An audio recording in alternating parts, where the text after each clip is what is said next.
ದೇವರ ಪರಿಶುದ್ಧವಾದ ನಾಮಕ್ಕೆ ಸ್ತೋತ್ರವಾಗಲಿ. ದೇವ ನೆನ್ನೆದ್ದ ಹಾಗೆ ಇವತ್ತು ಇವತ್ತಿರುವ ಹಾಗೆ ನಿತ್ಯ ನಿರಂತರವೂ ನೆಲೆಯಾಗಿದ್ದ. ಚೆನ್ನಾಗಿದ್ದೀರಾ? ಸಂತೋಷವಾಗಿದ್ದೀರಾ? ಕರ್ತರಕ್ಕೂ ಎಪ್ಪಡದು ಎಪ್ಪಡಿ ಇರ್ಕಣವಾ? ಸಂತೋಷವಾಗಿರಬೇಕು. ಅದೆಲ್ಲೂ ಯಾವಾಗಲೂ ಕರ್ತನಲ್ಲಿ ಹೆಂಗಿರಬೇಕು? ಪಕ್ಕದಲ್ಲಿದ್ದವ್ರ ಕೈ ಕೊಟ್ಟು ಹೇಳಿ, ಮುಖ ನೋಡಿ ಹೇಳಿ, ಸಂತೋಷವಾಗಿರ್ಬೇಕು. ಆಮೇಲೆ ಅದರಲ್ಲೂ ದೇವರು ಕೂಡ ಅದನ್ನೇ ಇಷ್ಟಪಡ್ತಾ ಇದ್ದಾರೆ. ಯಾವಾಗಲೂ ಇರಬೇಕಂತ ನಾವು ಸಂತೋಷವಾಗಿರ್ಬೇಕು. ಮನುಷ್ಯನಿಗೆ ನೋವು ಇರುತ್ತೆ, ರೋಗ ಇರುತ್ತೆ, ಕಷ್ಟ ಇರುತ್ತೆ, ಬಡತನ ಇರುತ್ತೆ, ಸಮಸ್ಯೆಗಳಿರುತ್ತೆ, ವ್ಯಾಧಿಗಳಿರುತ್ತೆ. ಏನೇ ಇದ್ರು ನಾವು ಕರ್ತನಲ್ಲಿ ಹೆಂಗಿರ್ಬೇಕಂತೆ? ಸಂತೋಷವಾಗಿಯೇ ಇರಬೇಕು. ಲೇಲೂಯ. ವಾಕ್ಯವನ್ನು ಕೂಡ ನಾವು ಓದಿಕೊಳ್ಳೋಣ. ಫಿಲಿಪಿಯರ್ ಬರೆದಂತ ಪತ್ರಿಕೆ 4ನೇ ಅಧ್ಯಾಯ 13ನೇ ವಚನ. Philippians chapter 4 verse 13. ಫಿಲಿಪಿಯರ್ ಬರೆದಂತ ಪತ್ರಿಕೆ 4ನೇ ಅಧ್ಯಾಯ 13ನೇ ವಚನ. ನನ್ನನ್ನು ಬಲಪಡಿಸುವ ಕ್ರಿಸ್ತನ ಮೂಲಕ ನಾನು ಎಲ್ಲವುಗಳನ್ನು ಮಾಡಬಲ್ಲೆನು. ಆಮೇಲೆ ವಾಕ್ಯ ಏನು ಹೇಳ್ತಾ ಇದ್ದಾರೆ? ನನ್ನನ್ನು ಬಲಪಡಿಸುವ ಕ್ರಿಸ್ತನಿಂದಲೇ ಎಲ್ಲವನ್ನೂ ಮಾಡಲಿಕ್ಕೆ ನಾನು ಏನಾಗಿದ್ದೇನೆ? ಶಕ್ತನಾಗಿದ್ದೇನೆ. Hallelujah. I will do anything through Jesus which strengthen me. தமிழ்ல என்ன இருக்கு? என்னை பலப்படுத்துகிற கிறிஸ்துவினாலே எல்லாவற்றையும் செய்ய எனக்கு என்ன உண்டு? బెలన్ ఉండు. ఆమేన్. హల్లెలూయా. తెలుగులో ఎవరు లేదు కదా? తెలుగు వారు ರಾలేదు. ಆಮేನ್. ಹಲ್ಲೆಲೂಯಾ. ಸೊ ದೇವರ ನಾಮದಲ್ಲಿ ವಾಕ್ಯದಲ್ಲಿ ನಾವು ನೋಡುತ್ತಾ ಇದ್ವಿ, I can do anything. Hallelujah. ನಾನು ಎಲ್ಲವನ್ನು ಮಾಡಲಿಕ್ಕೆ ಶಕ್ತನಾಗಿದ್ದೇನೆ. ಹಲ್ಲೆಲೂಯಾ. ಯಾರ ಮೂಲಕವಾಗಿ? ನನ್ನಲ್ಲಿ ಇರುವಂತ ದೇವರ ಮುಖಾಂತರವಾಗಿ ನಾನು ಎಲ್ಲವನ್ನು ಮಾಡಲಿಕ್ಕೆ ಶಕ್ತನಾಗಿದ್ದೇನೆ. ನನ್ನ ಒಳಗೆ ಯಾರಿದ್ದಾರೆ? ದೇವರಿದ್ದಾನೆ. ಹಲ್ಲೆಲೂಯಾ. ನಾನು ದೇವರ ಆಲಯವಾಗಿದ್ದೇನೆ. ನನ್ನ ಒಳಗೆ ಯಾರು ವಾಸವಾಗಿದ್ದಾರೆ? ದೇವರ ಆತ್ಮನ ವಾಸವಾಗಿದ್ದಾನೆ. ಸೊ ದೇವರ ಆತ್ಮ ನನ್ನ ಒಳಗಿರುವಂತ ಕಾರಣದಿಂದ ನಾನು ಎಲ್ಲವನ್ನು ಮಾಡಲಿಕ್ಕೆ ಶಕ್ತನಾಗಿದ್ದೇನೆ. ಹಲ್ಲೆಲೂಯಾ. ಅರ್ಥ ಆಯ್ತಲ್ಲ ಪ್ರೇಯರ್? ಇವತ್ತು ಯಾರು ನಮ್ಮ ಒಳಗಿರ್ಬೇಕು? ದೇವರು ಇರ್ಬೇಕಾ ಅಥವಾ ಸೈತಾನ್ ಇರ್ಬೇಕಾ? ದೇವರು ನನ್ನ ಒಳಗಿದ್ರೆ ನಾನು ಎಲ್ಲವನ್ನು ಮಾಡ್ಲಿಕ್ಕೆ ಬಲ್ಲೆ. ದೇವರು ನನ್ನ ಒಳಗಿದ್ರೆ ಎಲ್ಲವನ್ನು ಮಾಡ್ಲಿಕ್ಕೆ ನಾನು ಶಕ್ತನಾಗಿದ್ದೇನೆ. Hallelujah. I can do anything. Hallelujah. Paul ಎಷ್ಟು ಚೆನ್ನಾಗಿ ಹೇಳ್ತಾ ಇದ್ದಾನೆ ನೋಡ್ರಿ. ನಾನು ಎಲ್ಲವನ್ನು ಮಾಡಲಿಕ್ಕೆ ಶಕ್ತನಾಗಿದ್ದೇನೆ, ಬಲ್ಲನು. ಯಾಕಂದ್ರೆ ನನ್ನನ್ನು ಬಲಪಡಿಸುವಂತವನು ಕ್ರಿಸ್ತನೇ. ಕ್ರಿಸ್ತನು ನನ್ನ ಒಳಗಿರುವ ಕಾರಣದಿಂದ ನಾನು ಎಲ್ಲ ಮಾಡುತ್ತೇನೆ. 1ನೇ ಯೋಹಾನನು ಬರೆದಂತ ಪತ್ರಿಕೆ 4ನೇ ಅಧ್ಯಾಯ 4ನೇ ವಚನ. 1 John chapter 4 verse 4. ಹಲ್ಲೆಲೂಯಾ. ಯೋಹಾನ ಕೇಳಿದ್ರೆ ಮೊದಲನೇ 4ನೇ ಅಧ್ಯಾಯ 4ನೇ ವಚನ. ದೇವರಿಗೆ ಸಂಬಂಧಪಟ್ಟವರಾಗಿದ್ದೀರಿ, ಅವರನ್ನು ಜಯಿಸಿದ್ದೀರಿ. ನಿಮ್ಮಲ್ಲಿರುವಾತನು ಲೋಕದಲ್ಲಿರುವವನಿಗಿಂತ ದೊಡ್ಡವನಾಗಿದ್ದಾನೆ. ನಿಮ್ಮಲ್ಲಿ ಇರುವಾತನು ಲೋಕದಲ್ಲಿರುವವನಿಗಿಂತಲೂ ದೊಡ್ಡವನಾಗಿದ್ದಾನೆ. ಹಲ್ಲೆಲೂಯಾ. ನಿಮ್ಮಲ್ಲಿ ಇರುವಾತನು ಲೋಕದಲ್ಲಿ ಇರುವವನಿಗಿಂತಲೂ ಹೆಂಗಿದ್ದಾನಂತೆ? ಅವನು ದೊಡ್ಡವನಾಗಿದ್ದಾನೆ, ಹೆಚ್ಚಿನವನಾಗಿದ್ದಾನೆ. ಆದ ಕಾರಣ ನಾನು ಎಲ್ಲವನ್ನು ಮಾಡ್ಲಿಕ್ಕೆ ಶಕ್ತನಾಗಿದ್ದೇನೆ. ಅದೆಲ್ಲ ಅರ್ಥ ಆಯ್ತಲ್ಲ? ಅರ್ಥ ಆಗ್ತಾ ಇದಲ್ಲ? ನಾನ್ ಹೆಂಗ್ ಮಾಡ್ಲಿಕ್ಕೆ ಸಾಧ್ಯ? ನನ್ನ ಒಳಗೆ ದೇವರ ಆತ್ಮನಿದ್ದಾನೆ. ನನ್ನ ಒಳಗಿರುವವನು ದೊಡ್ಡವನಾಗಿದ್ದ ಕಾರಣದಿಂದ ನಾನು ದೊಡ್ಡ ಕಾರ್ಯಗಳನ್ನು ಮಾಡುತ್ತೇನೆ. ಹಲ್ಲೆಲೂಯಾ. ವಾಕ್ಯದಲ್ಲಿ ಅನೇಕ ಸಂದರ್ಭಗಳನ್ನು ನಾವು ನೋಡಬಹುದು. ಯಾವ್ಯಾವ ಮುಖಾಂತರವಾಗಿ ದೇವರ ಕಾರ್ಯಗಳನ್ನು ಮಾಡಿದನೆಂಬುದಾಗಿ ವಾಕ್ಯವನ್ನು ಓದಿಕೊಳ್ಳೋಣ. ವಿಮೋಚನೆ ಕಾಂಡ, ಎಕ್ಸೋಡಸ್ ವಿಮೋಚನೆ ಕಾಂಡ 14ನೇ ಅಧ್ಯಾಯ 16ನೇ ವಚನ. Exodus 14 verse 16. ನೀನು ನಿನ್ನ ಕೋಲನ್ನು ಎತ್ತಿ ಸಮುದ್ರದ ಮೇಲೆ ಕೈ ಚಾಚಿ. ನೀನು ನಿನ್ನ ಕೋಳನ್ನ ಎತ್ತಿ ಸಮುದ್ರದ ಮೇಲೆ ಚಾಚು. ಅದನ್ನು ವಿಭಾಗಿಸು. ಅದನ್ನ ಏನ್ ಮಾಡು ನೀನು? ಅದು ವಿಭಾಗಿಸು. ಆಗ ಇಸ್ರಾಯೇಲರ ಮಕ್ಕಳು ಸಮುದ್ರದ ಮಧ್ಯದಲ್ಲಿ ಒಣಗಿದ ನೆಲದ ಮೇಲೆ ಹೋಗುವರು. ಮೋಶೆಯ ಕೈನಲ್ಲಿ ಏನಿತ್ತಂತೆ? ಎಲ್ಲರೂ ಇಲ್ಲೇ ಇದ್ದೀರಲ್ಲ? ನಮ್ಮ ಮಕ್ಕ ಇಲ್ಲೇ ಇದ್ದೀರಲ್ಲ? ಆಮೇಲೆ ಮೋಶೆಯ ಕೈನಲ್ಲಿ ಏನಿತ್ತು? ಕೋಣಿತ್ತಂತೆ. ಅಲ್ಲಲ್ಲಿ ದೇವರು ಹೇಳ್ತಾ ಇದ್ದಾನೆ, ನಿನ್ನ ಕೈನಲ್ಲಿರುವಂತ ಕೋಣನ್ನು ಸಮುದ್ರದ ಕಡೆಗೆ ಏನ್ ಮಾಡಿ ನೀನು ಚಾಚು. ಆ ಸಮುದ್ರ ಏನಾಗುತ್ತೆ? 2 ಭಾಗ ಆಗುತ್ತೆ. ಆ ಸಮುದ್ರದ ಮಧ್ಯದಲ್ಲಿ ಹೆಂಗ್ ಹೋಗ್ತೀನಿ ನೀನು? ವನನೆಲದಲ್ಲಿ ನಡೆದು ಹೋಗುವ ಹಾಗೆ ಹೋಗ್ತೀರಿ. ಆಮೆನ್. ಹಲ್ಲೆಲೂಯಾ. ವಾಕ್ಯ ಎಂತ ದೊಡ್ಡ ಕಾರ್ಯಗಳನ್ನ ಮಾಡ್ತಾ ಇದೆ ನೋಡಿ. ಹಲ್ಲೆಲೂಯಾ. ಆ ಕೋಲ್ ಕಾರ್ಯ ಮಾಡಿತ್ತ ಅಥವಾ ಮೋಶೆ ಒಳಗಿರುವಂತ ದೇವರ ಆತ್ಮನ ಕಾರ್ಯ ಮಾಡಿತ್ತ? ದೇವರ ಆತ್ಮನು. ಹಲ್ಲೆಲೂಯಾ. ಆ ಕೋಳಿಗೆ ಶಕ್ತಿ ಬರಲಿ ಕಾರಣ ಯಾರು ಅಂದ್ರೆ ಮೋಶೆ ಒಳಗಿರುವಂತ ದೇವರ ಆತ್ಮನು. ಹಲ್ಲೆಲೂಯಾ. ಒಳಗಿರುವಂತ ದೇವರ ಆತ್ಮನು ಹೇಳ್ತಾ ಇದ್ದಾನೆ, ನಿನ್ನ ಕೋಳಿನ ಚಾಚು. ಸಮುದ್ರ ಏನಾಗುತ್ತೆ? 2 ಭಾಗವಾಗುತ್ತೆ. ಹಲ್ಲೆಲೂಯಾ. ಕೋಳನ್ನು ಚಾಚಿದ ಕೂಡಲೇ ಸಮುದ್ರ ಏನಾಯ್ತು? 2 ಭಾಗವಾಯ್ತು. ಈ ಕಡೆ ಒಂದು ಗೋಡೆ, ಈ ಕಡೆ ಒಂದು ಗೋಡೆ. ಸಮುದ್ರ ಅಂದ್ರೆ ಅಷ್ಟು ಈಸಿ ಅಲ್ರಿ, ಅದೊಂದು ಆಳವಾದ ಒಂದು ನೀರಿನ ಜಲ ಇರುವಂತ ಪ್ರದೇಶ. ಹಲ್ಲೆಲೂಯಾ. ಅಂತ ಒಂದು ಸ್ಥಳ ಆ ದಾರಿ ಕೊಡ್ತಾ ಇದೆ. ಕಾರಣ ಮೋಶೆ ಒಳಗೆ ದೇವರಾತ್ಮನಿದ್ದ. ದಾರಿನೇ ಇಲ್ಲದ ಕಡೆಯಲ್ಲಿ ಕೂಡ ನಮ್ಮ ದೇವರು ದಾರಿಗಳನ್ನು ಉಂಟು ಮಾಡ್ಲಿಕ್ಕೆ ಸಾಧ್ಯ. Hallelujah. I can do. Hallelujah. ನಾನ್ ಮಾಡುತ್ತೇನೆ. ಆ ಒಂದು ಭರವಸೆ ಧೈರ್ಯ ಏನ್ ಕೊಡತ್ತ ಅಂದ್ರೆ ನನ್ನ ಒಳಗಿರುವಂತ ಆತ್ಮನ ಕೊಡುತ್ತೆ. ಹಲ್ಲೆಲೂಯಾ. ನನ್ನಿಂದ ಎಲ್ಲ ಸಾಧ್ಯ. ಕೇವಲ ನನ್ನ ಕೈನಲ್ಲಿ ಇದ್ದಂತ ಕೋಳನ್ನು ಚಾಚಿದ್ರು ದೇವರು ದಾರಿ ಮಾಡುತ್ತಾರೆ. ಹಲ್ಲೆಲೂಯಾ. ಇವತ್ತು ನಮ್ಮ ಹತ್ರ ಎಂತ ವಸ್ತು ಇದೆ ಅಂತ ಬೇಕಾಗಿಲ್ರಿ, ಆದ್ರೆ ನನ್ನ ಒಳಗೆ ದೇವರ ಆತ್ಮನಿದ್ದರೆ ಎಂತ ವಸ್ತುವಾಗಿರ್ಲಿ ದೇವರು ದಾರಿ ಇಲ್ಲದ ಸ್ಥಳದಲ್ಲಿ ಕೂಡ ನಮಗೋಸ್ಕರ ದಾರಿಗಳನ್ನು ಉಂಟು ಮಾಡುತ್ತಾನೆ. ಒಂದು ವೇಳೆ 2025ರಲ್ಲಿ ನಿಮ್ಮ ಎಲ್ಲ ದಾರಿಗಳು ಮುಚ್ಚಲ್ಪಟ್ಟಿದೆಯಾ? ಆದ್ರೆ ದೇವರು ಹೇಳ್ತಾ ಇದ್ದಾನೆ, ಈ 2006ನೇ ವರ್ಷದಲ್ಲಿ ನಿಮ್ಮ ಕೈನಲ್ಲಿ ಇರುವಂತ ಕೋಳಾಗಿರುವಂತ ದೇವರ ವಾಕ್ಯವನ್ನು ಚಾಚಿರಿ. ಆಗ ಎಲ್ಲ ದಾರಿಗಳನ್ನು ದೇವರು ಏನ್ ಮಾಡ್ತಾನೆ? ಓಪನ್ ಮಾಡುತ್ತಾನೆ. ದೇವರ ಮಾರ್ಗಗಳನ್ನು ಏನ್ ಮಾಡ್ತಾನೆ? ತೆರೆಯುವಂತವನಾಗಿದ್ದಾನೆ. ಮೋಶೆಗೆ ಸಮುದ್ರವನ್ನು ತೆರೆದುಕೊಟ್ಟಂತ ದೇವರು ನಮಗೆ ಈ ವರ್ಷದಲ್ಲಿ ಮಾರ್ಗಗಳನ್ನು ತೆರೆಯೋದಿಲ್ಲವಾ? ಆಮೇಲೆ ಹಲ್ಲೆಲೂಯಾ. ಆ ನಂಬಿಕೆಯಲ್ಲಿ ಆ ಕೋಳನ್ನು ಹಿಡ್ಕೊಂಡು ಅವ್ರು ಏನ್ ಮಾಡಿದ್ರು? ಸಮುದ್ರವನ್ನ ದಾಟಿದ್ರು. ಹಲ್ಲೆಲೂಯಾ. ಅದೇ ವಿಮೋಚನೆ ಕಂಡ 17ನೇ ಅಧ್ಯಾಯ 6ನೇ ವಚನದಲ್ಲಿ ನಾವು ನೋಡಬಹುದು.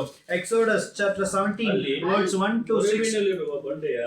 ಬಂಡೆಯ ಮೇಲೆ ನಾನೇ ನಿನ್ನೆದುರಾಗಿರುತ್ತೇನೆ, ನೀನು ಆ ಬಂಡೆಯನ್ನು ಅದರಿಂದ ಆಮೇನ್. ಆ ಬಂಡೆ ನೀನು ಹೊಡೆದ ಮಾತ್ರದಲ್ಲಿ ಅದರಿಂದ ಏನ್ ಬರುತ್ತೆ? ನೀರು ಬರುತ್ತೆ. ಬಂಡೆಯಿಂದ ನೀರು ಬರುತ್ತಾ? ಭೂಮಿ ಒಳಗಿಂದ ನೀರು ಬಂದಿರೋದು ನಾವು ನೋಡ್ತೇವೆ. ಬಂಡೆಯಿಂದ ನೀರು ಬರ್ಲಿಕ್ಕೆ ಸಾಧ್ಯನಾ? ಆದ್ರೆ ದೇವರ ಆತ್ಮನು ಎಲ್ಲಿದ್ದಾನೋ ಬಂಡೆ ಒಳಗಿಂದ ಕೂಡ ದೇವರ ನೀರನ್ನು ಉಂಟು ಮಾಡ್ಲಿಕ್ಕೆ ಸಾಧ್ಯನಾಗಿದೆ. ಏನು ಬೇಡ, ನಿನ್ನ ಕೈನಲ್ಲಿರುವಂತ ಕೋಳಿಂದ ಬಂಡೆ ಏನ್ ಮಾಡಿ ನೀನು ಒಂದೇ ಒಂದು ಏಟು ಓಡಿ ಅದೇನ್ ಕೊಡುತ್ತೆ? ಆ ನೀರನ್ನು ಕೊಡುತ್ತೆ. ಅವ್ರು 3 ದಿನ ನೀರಿಲ್ಲದೆ ಒದ್ದಾಡ್ತಾ ಇದ್ರು ಇಸ್ರಾಯೇಲ್ ಜನರು. ಸಿಕ್ಕಾಪಟ್ಟೆ ಬಳಲಿ ಹೋದ್ರು, ಎಲ್ಲರೂ ಟಯರ್ಡ್ ಆದ್ರು, ಎಲ್ಲರೂ ಸುಸ್ತಾದ್ರು. ಆದ್ರೆ ಮೋಶೆ ಮಾತ್ರ ಸುಸ್ತಾಗ್ಲಿಲ್ಲ. ಯಾಕಂದ್ರೆ ದೇವರ ಆತ್ಮನು ಮೋಶೆ ಒಳಗಿದ್ದ ಕಾರಣದಿಂದ ದೇವರ ಹತ್ರ ಕೇಳ್ತಾ ಇದ್ದಾನೆ, ನಾನ್ ನಿನ್ ಸಂಗಡ ಇದ್ದಾನೆ, ನೀನು ಕೋಳನ್ನು ತಗೊಂಡು ಬಂಡೆಯನ್ನು ಓಡಿ ಅದರಿಂದ ನೀರು ಬರುತ್ತೆ. ಆ ಕೋಳು ಮುಟ್ಟಿದ ಕೂಡಲೇ ಬಂಡೆ ತನ್ನ ಒಳಗಿರುವ ನೀರಿನ ಹೊರಗೆ ಕಾಣ್ತಾ ಇದೆ.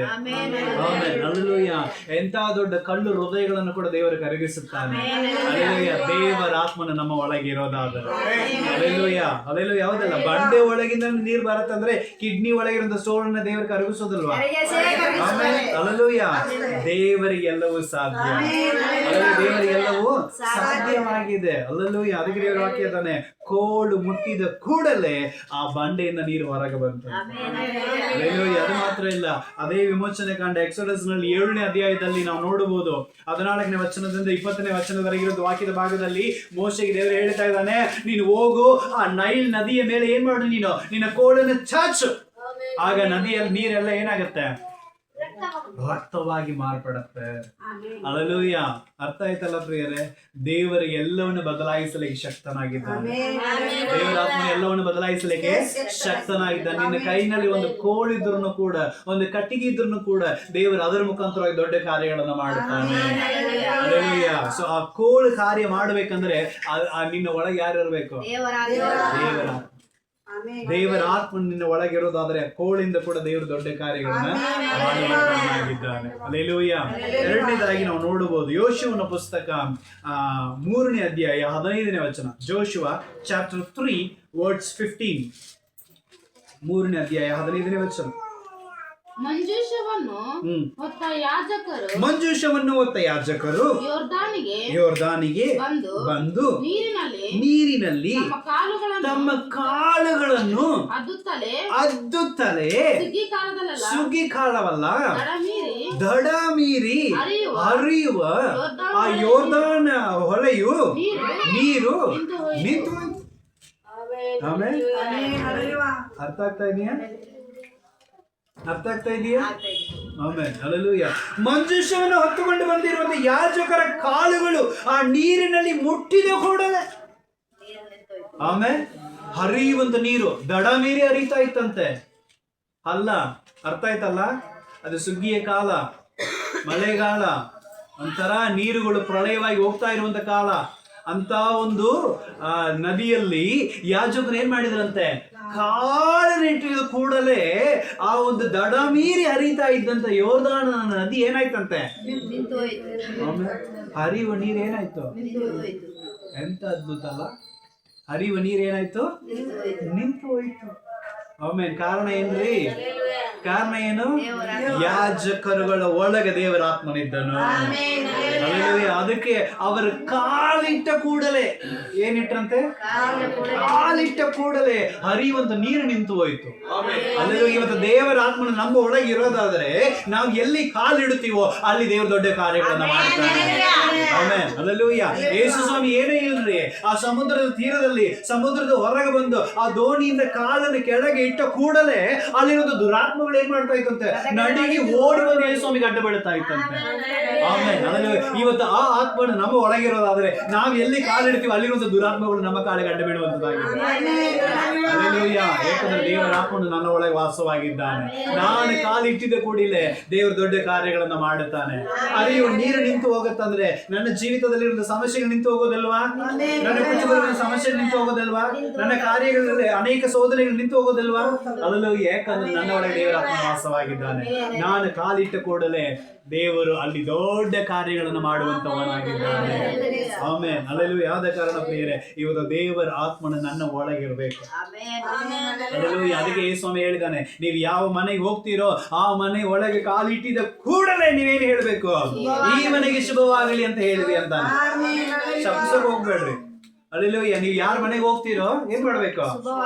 ಆ ಮನೆಯಲ್ಲಿ ಕಾಲಿಟ್ಟಿದ ಕೂಡಲೇ ಹೇಳ್ಬೇಕಂತೆ, ಈ ಮನೆಗೆ ಶುಭವಾಗಲಿ. ಅಲ್ಲೆಲ್ಲೂಯ್ಯ. ವಾಕ್ಯ ಹೇಳ್ತಾ ಇದೆ, ಕೊರತೆಯ ಪಾತ್ರೆಗಳು ಇರೋದಾದ್ರೆ ದೇವರು ಅದನ್ನು ತುಂಬಿಸ್ತಾನಂತೆ. ಆಮೇಲೆ ಅಲ್ಲ, ಯಾಕಂದ್ರೆ ನಮ್ಮ ಒಳಗೆ ಯಾರಿದ್ದಾರೆ? ದೇವರ ಆತ್ಮನ ವಾಸವಾಗಿದ್ದಾನೆ. ದೇವರ ಆತ್ಮ ನನ್ನ ಒಳಗಿರುವಂತ ಕಾರಣದಿಂದ ನಾನು ಕಾಲಿಟ್ಟಿದ ಕೂಡಲೇ ದೇವರು ದೊಡ್ಡ ಕಾರ್ಯಗಳನ್ನು ಮಾಡುತ್ತಾನೆ. ಅಲ್ಲೆಲ್ಲೂಯ್ಯ. ಕೋಳಿನ ಚಾಚಿದಾಗ ದೇವರು ದಾರಿ ಮಾಡಿದ, ಕಾಳಿನ ಇಟ್ಟಿದ ಕೂಡಲೇ ದೇವರು ಅದ್ಭುತ ಮಾಡಿದ. ಅಲ್ಲೆಲ್ಲೂಯ್ಯ. ಮೂರನೇದಾಗಿ ನಾವು ವಾಕ್ಯವನ್ನು ನೋಡಬಹುದು. 2ನೇ ಅರಸುಗಳ ಪುಸ್ತಕ, 2 Kings ಚಾಪ್ಟರ್ 13, 13ನೇ ಅಧ್ಯಾಯ 20 ಮತ್ತು 21ನೇ ವಚನ. 20 and 21.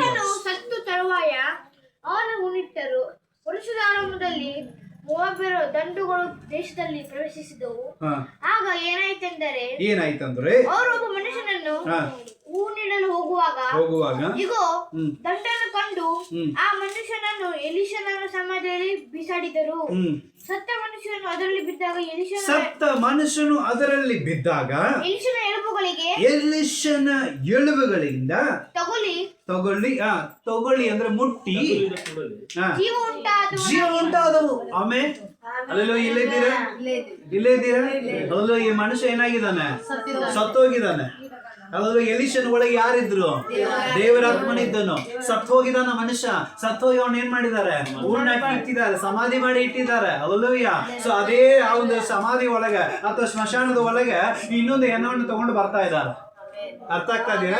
ಇನ್ನೊಂದು ಹೆಣವನ್ನು ಏನ್ ಮಾಡ್ತಿದ್ದಾರೆ? ಅವರು ತೆಗೆದುಕೊಂಡು ಬರ್ತಾ ಇದ್ದಾರೆ. ಅಲ್ಲಿ ದೊಡ್ಡ ಒಂದು ದಂಡು ಬರ್ತಾ ಇದೆ ಸುಲಿಗೆ ಮಾಡ್ಲಿಕ್ಕೆ. ಅದನ್ನು ನೋಡಿದವರು ಏನ್ ಮಾಡ್ಬಿಟ್ರು? ಅಯ್ಯೋ ಕಳ್ಳರು ಬಂದ್ರಪ್ಪ ಅಂತ ಹೇಳಿ ಸತ್ತ ಹೆಣವನ್ನು ಏನ್ ಮಾಡ್ಬಿಟ್ರು? ಎಸೆದು ಒಗದು ಓಡೋಗ್ಬಿಟ್ರು. ಆ ಹೆಣ ಎಲ್ಲಿ ಹೋಗಿದ್ರು ಗೊತ್ತಾ? ಎಲ್ಲಿ ಹೋಗಿದ್ರು?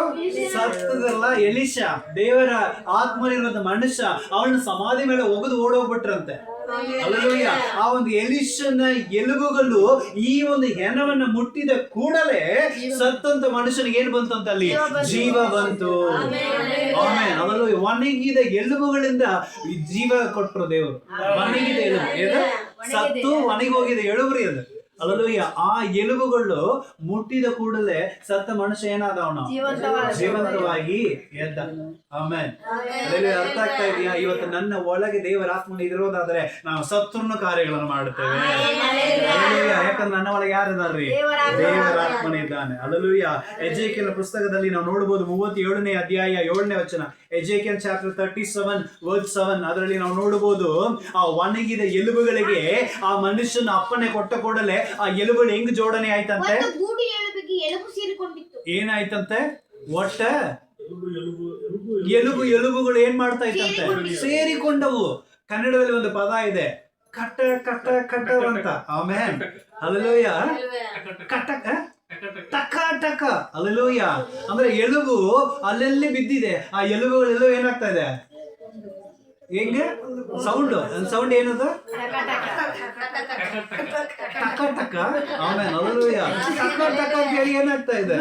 ಕೂಡಿಕೊಳ್ಳುತ್ತಾ ಇದೆ. ಕನ್ನಡದಲ್ಲಿ ಮಾತ್ರ ಶಬ್ದ ಇತ್ತು, ಅದಕ್ಕೆ ಕೇಳಿದೆ. ಆಮೇಲೆ ಅಲ್ಲೂಯ್ಯ ಎಂತ ಒಂದು ಶಕ್ತಿ ಇದೆ ನೋಡ್ರಿ ದೇವರ ಆತ್ಮ ನನ್ನ ಒಳಗಿರೋದಾದ್ರೆ. ಒಣಗಿದ ಎಲುಬುಗಳು ಒಟ್ಟಾಗಿ ಕೂಡತ್ತೆ. ಅಲ್ಲಲ್ಲಿ ಮುರಿದ ಎಲುಬುಗಳನ್ನು ಕೂಡ ದೇವರು ಏನ್ ಮಾಡ್ತಾನೆ? ಒಂದುಗೂಡಿಸುವಂತವನಾಗಿದ್ದಾನೆ ನನ್ನ ಒಳಗೆ ದೇವರ ಆತ್ಮನ ಇರೋದಾದ್ರೆ. ಅಲ್ಲೂಯ್ಯ ಏನ್ರಿ ಶಂಕರ ಬರೋರು ಹೌದಲ್ಲ? ಅಲ್ಲೂಯ್ಯ ಮುರಿದ ಎಲುಬುಗಳು, ಜಜ್ಜಿದ ಎಲುಬುಗಳನ್ನು ಕೂಡ ದೇವರು ಒಂದುಗೂಡಿಸುತ್ತಾನೆ ದೇವರ ಆತ್ಮನು ನನ್ನ ಒಳಗೆ ಬರುವುದಾದರೆ. ಅಲ್ಲೂಯ್ಯ ಯಾಕಂದ್ರೆ ದೇವರ ಆತ್ಮನಿಗೆ ಅಂತ ದೊಡ್ಡ ಶಕ್ತಿಗಳಿದೆ. ಅಲ್ಲೂಯ್ಯ ಒಣಗಿದ ಎಲುಬುಗಳೇ ಕೂಡತ್ತಂದ್ರೆ ಮುರಿದ ಎಲುಬುಗಳನ್ನು ದೇವರು ಕೂಡಿಸೋದಿಲ್ವಾ? ಅಲ್ಲೂಯ್ಯ ಒಣಗಿದ ಎಲುಬುಗಳಿಂದಲೂ ದೇವರು ದೊಡ್ಡ ಕಾರ್ಯಗಳನ್ನು ಮಾಡುತ್ತಾನೆ. ಅಲ್ಲೂಯ್ಯ 3ನೇದಾಗಿ 4ನೇದಾಗಿ 2ನೇ ಅರಸುಗಳ ಪುಸ್ತಕ 2 Kings ಚಾಪ್ಟರ್ 2 2ನೇ ಅಧ್ಯಾಯ 8ನೇ ವಚನ, ಚಾಪ್ಟರ್ 2 verse 4 8. ಎಲಿಯನು ತನ್ನ ಕಂಬಳಿಯನ್ನು ಮಡಚಿ ಅದರಿಂದ ನೀರನ್ನು ಹೊಡೆಯಲು ನೀರೇನಾಯ್ತು? 2 ಭಾಗವಾಯಿತು. ಅಲ್ಲೆಲೂಯ್ಯ ಇಬ್ಬರು ಒಂದದ ನೆಲದ ಮೇಲೆ ದಾಟಿ ಹೋದ್ರು. ಅಲ್ಲೆಲೂಯ್ಯ ಅಲ್ಲಿ ಯೋರ್ದಾನ್ ನದಿ ಹತ್ರ ಹೋಗಿ ನಿಂತಿದ್ದಾರೆ. ಅಲ್ಲಿ ನೀರು ಹರಿತಾ ಇದೆ. ಆಗ ಎಲಿಯ, ಯಾರ್ರೀ? ಎಲಿಯ. ಅಲ್ಲೆಲೂಯ್ಯ ಎಲಿಯ ಅಂತ ದೊಡ್ಡ ದೇವರ ಮನುಷ್ಯ ಅವನು. ಅಲ್ಲೆಲೂಯ್ಯ ಎಲಿಯ ಏನ್ ಮಾಡ್ತಿದಂದ್ರೆ ಅಲ್ಲಿ ತನ್ನ ಮೇಲಿರುವಂತ ಕಂಬಳಿ, ತನ್ನ ಮೇಲಿರುವಂತ ಶಾಲನ್ನ ಏನ್ ಮಾಡ್ತಾ ಇದ್ದಾನೆ? ತೆಗೆದುಕೊಂಡು ಅದನ್ನ ಮಡಿಚಿ ಆ ನೀರ್ನ ಏನ್ ಮಾಡ್ತಾನೆ? ಹೊಡಿತಾನೆ. ಒಂದೇ ಏಟು ಹೊಡೆದ ತಕ್ಷಣ ಆ ಒಂದು ನೀರಿನ ಆ ಹರಿತಾ ಇರುವಂತ ನೀರ್ ಏನಾಯ್ತಂತೆ? 2 ಭಾಗವಾಯ್ತು. ಎಲಿಯ ಮತ್ತೆ ಎಲಿಶಾ ಇಬ್ರು ಅದ್ರ ಒಳಗೆ ನಡ್ಕೊಂಡು ಹೋಗ್ತಾ ಇದ್ದಾರೆ. ಅಲ್ಲೆಲೂಯ್ಯ ಯಾಕಂದ್ರೆ ದೇವರ ಆತ್ಮನು ನನ್ನ ಒಳಗಿರೋದಾದ್ರೆ ನನ್ನ ಮೇಲಿರುವಂತ ಆ ಕಂಬಳಿ, ನನ್ನ ಮೇಲಿರುವಂತ ಶಾಲ್, ನನ್ನ ಮೇಲಿರುವಂತ ಟವಲ್ ತಗೊಂಡು ನಾನು ಹೊಡೆದನ್ನು ಕೂಡ ದೇವರ ಕಾರ್ಯ ಮಾಡ್ತಾನೆ. ಅದೆಲ್ಲ ಅರ್ಥ ಆಯ್ತಲ್ಲ? ಯಾಕಂದ್ರೆ ದೇವರ ಆತ್ಮ ನನ್ನ ಒಳಗಿರ್ಬೇಕು. ದೇವರ ಆತ್ಮ ನನ್ನ ಒಳಗಿರೋದಾದ್ರೆ ನಾನು ಏನ್ ತಗೊಂಡು ಹೊಡೆದು ದೇವರ ಕಾರ್ಯ ಮಾಡ್ತಾನೆ. ಅದೆಲ್ಲ ಯಾಕಂದ್ರೆ ನನ್ನ ಒಳಗಿರುವಂತ ಆತ್ಮನ ದೊಡ್ಡ ಕಾರ್ಯಗಳನ್ನ ಮಾಡ್ತಾನೆ. ಅದ್ರಲ್ಲಿ ಒಂದೇ ಏಟ್ ನೀರ್ ಏನಾಯ್ತು? 2 ಭಾಗವಾಯ್ತು. ಇವತ್ತು ನಮ್ಮ ಜೀವಿತದಲ್ಲಿ ಅದೇ ರೀತಿಯಾಗಿ ದೇವರ ಆತ್ಮನ ಇರೋದಾದರೆ ಅದು ಎಂತ ದೊಡ್ಡ ಪ್ರಳಯವಾಗಿದ್ರು ದೇವರು 2 ಭಾಗ ಮಾಡುತ್ತಾನೆ. ಅದೇ ಅಧ್ಯಾಯದಲ್ಲಿ ಸೇಮ್ ಚಾಪ್ಟರ್ ನಲ್ಲಿ ವರ್ಡ್ಸ್ 14 14ನೇ ವಚನದಲ್ಲಿ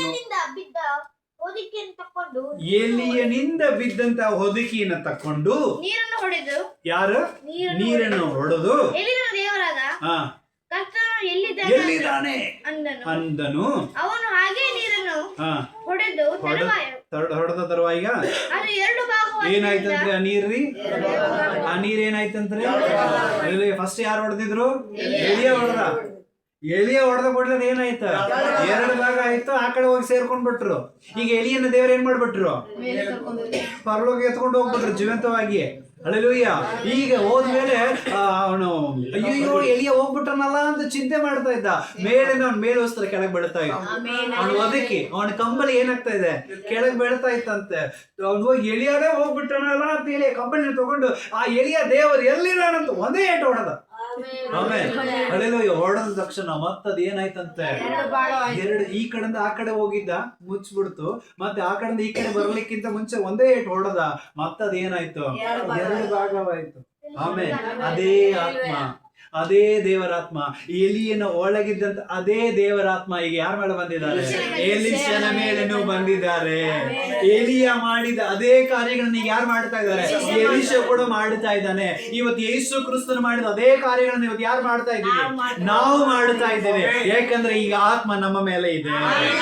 ಹಲ್ಲೆಲೂಯಾ. ನಾವು ತಗೊಂಡು ಹೋಗಿ ಹೊಡೆದ್ರು ಕೂಡ ದೇವರು ದೊಡ್ಡ ಕಾರ್ಯಗಳನ್ನು ಮಾಡುತ್ತಾನೆ. ನನ್ನ ಒಳಗೆ ದೇವರ ಆತ್ಮ ಇರೋದಾದರೆ ಹಲ್ಲೆಲೂಯಾ. ದೇವರು ನಮ್ಮಿಂದ ಎಲ್ಲವನ್ನು ಮಾಡ್ಲಿಕ್ಕೆ ಸಾಧ್ಯ, ಎಲ್ಲವನ್ನು ಮಾಡ್ಲಿಕ್ಕೆ ಸಾಧ್ಯ. ಹಲ್ಲೆಲೂಯಾ. ಯಾಕಂದ್ರೆ ನನ್ನ ಒಳಗೆ ಯಾರು ವಾಸವಾಗಿದ್ದಾರೆ? ದೇವರ ಆತ್ಮನ ವಾಸವಾಗಿದ್ದಾನೆ. ಹಲ್ಲೆಲೂಯಾ. ಆದ ಕಾರಣ ಪ್ರಿಯರೇ, ದೇವರ ಆತ್ಮ ನಮ್ಮ ಒಳಗಿರೋದಾದರೆ ನಮ್ಮ ಒಂದು ಮೇಲ್ವಸ್ತ್ರ ಅಥವಾ ನಮ್ಮ ಒಂದು ಮೇಲ್ ಕಂಬಳಿ ನಮ್ಮ ಒದಕಿನ ತಗೊಂಡು ಹೋಗಿ ಕೂಡ ನಾವೇನ್ ಮಾಡಬಹುದು? ದೊಡ್ಡ ಕಾರ್ಯಗಳನ್ನ ಮಾಡಬಹುದು. ಹಲ್ಲೆಲೂಯಾ. 5ನೇದಾಗಿ ನಾವು ನೋಡಬಹುದು ಅಪೊಸ್ತಲರ ಕೃತ್ಯಗಳು 3ನೇ ಅಧ್ಯಾಯ 6, 7, 8ನೇ ವಚನ. ಅಪೊಸ್ತಲರ ಕೃತ್ಯಗಳು 3ನೇ ಅಧ್ಯಾಯ 6, 7, 8. Acts chapter 3 verse 6, 7, 8. ಆಗ ಪೇತ್ರನು ಬೆಳ್ಳಿ ಬಂಗಾರವಂತೂ ನನ್ನಲ್ಲಿಲ್ಲ, ಆದರೆ ನನಗಿರುವುದು ನಿನಗೆ ಕೊಡುತ್ತೇನೆ. ನನಗಿರುವುದನ್ನು ನಿನಗೆ ಕೊಡುತ್ತೇನೆ. ನಜರೇತಿನ ಯೇಸು ಕ್ರಿಸ್ತನ ಹೆಸರಿನಲ್ಲಿ ಎದ್ದು ನಡೆದಾಡು ಎಂದು ಹೇಳಿ ಪೇತ್ರನು ಅವನ ಬಲಗೈ ಹಿಡಿದು ಏನ್ ಮಾಡಿದ್ನಂತೆ? ಅವನ ಬಲಕೈಯನ್ನ ಹಿಡಿದು ಎಬ್ಬಿಸಿದನು. ಕೂಡಲೇ ಅವನ ಪಾದಗಳು ಬಲವನ್ನು ಹೊಂದಿದವು. ಆಮೇಲೆ ಅರ್ಥ ಆಗ್ತಾ ಇದೆ? ಹಲ್ಲೆಲೂಯಾ. ಪೇತ್ರ, ಯೋಹಾನ ಇಬ್ರು ಎಲ್ಲಿ ಹೋಗ್ತಾ ಇದ್ದಾರೆ? ಪೀಟರ್ ಅಂಡ್ ಜಾನ್ ಎಲ್ಲಿ ಹೋಗ್ತಾ ಇದ್ದಾರೆ? ದೇವಾಲಯಕ್ಕೆ ಹೋಗ್ತಾ ಇದ್ದಾರೆ. ಹಲ್ಲೆಲೂಯಾ. ಹೋಗ್ತಾ ಇರುವಾಗ ಅಲ್ಲಿ ದಾರಿ ಮಗನಲ್ಲಿ ಏನ್ ಮಾಡ್ತಾ ಇದ್ದಾನೆ? ಒಬ್ಬನು ಹುಟ್ಟು ಕುಂಟನು. ಅವನು ಹುಟ್ಟಿದ ದಿನದಿಂದಲೇ ಹೆಂಗಿದ್ದಾನೆ? ಅವನು ಕುಂಟ, ಕಾಲಿಲ್ಲ ಅವನಿಗೆ. ಹುಟ್ಟಿದ ದಿನದಿಂದ ಅವನು ಕುಂಟ, ಅವನಿಗೇನಿಲ್ಲ, ಕಾಲು ಇಲ್ಲ. ಅವನ್ ಏನ್ ಮಾಡ್ತಾ ಇದ್ದಾನೆ? ಈಗ ಭಿಕ್ಷೆ ಬೇಡ್ತಾ ಇದ್ದಾನೆ. ಪೇತ್ರ ಮತ್ತೆ ಯೋಹಾನ ಏನ್ ಮಾಡ್ತಿದ್ದಾರೆ?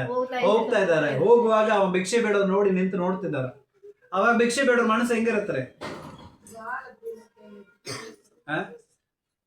ಬೇಡ್ರ ಮನಸ್ಸು ಹೆಂಗಿರುತ್ತೆ? ನಾವು ಕೂಡ ಒಂದು ಕಾಲದಲ್ಲಿ ನಮ್ಮ ಮಕ್ಕಳನ್ನ ಬೇಡ ಕಳಿಸಿದೀವಲ್ಲ, ನಾವು ಬೇಡಿರ್ತೀವಲ್ಲ. ಅಲ್ಲೆಲ್ಲೂ ಈಗ ಬೇಡ್ತಾ ಇಲ್ಲ. ಯಾಕಂದ್ರೆ ದೇವರು ನಮ್ಮನ್ನ ಕೊಡುವಂತ ಕೈಗಳಾಗಿ ಮಾಡಿ, ಬೇಡುವಂತ ಕೈಗಳಾಗಿದ್ದಂತ ನಮ್ಮನ್ನ ದೇವರು ಏನ್ ಮಾಡಿದಾನ್ರಿ? ಕೊಡುವಂತ ಕೈಗಳಾಗಿ ಮಾಡಿದ್ದಾನೆ. ಆಮೇಲೆ ಹಲ್ಲೆಲೂಯಾ. ಸೊ ಬೇಡುವಾಗ ಅವ್ರ ಮನಸ್ಸು ಹೆಂಗಿರುತ್ತೆ? ಇವ್ರು ನಿಂತು ನೋಡ್ತಾರೆ ಅಂದ್ರೆ ಇವ್ರು ಏನೋ ನಮ್ಗೆ ಕೊಡ್ಬೋದು ಅಂತ ಬೆನ್ನತ್ತೀವಿ. ಅಲ್ಲೆಲ್ಲ ಬೇಡವ್ರು ಏನ್ ಮಾಡ್ತಾರ್ರಿ?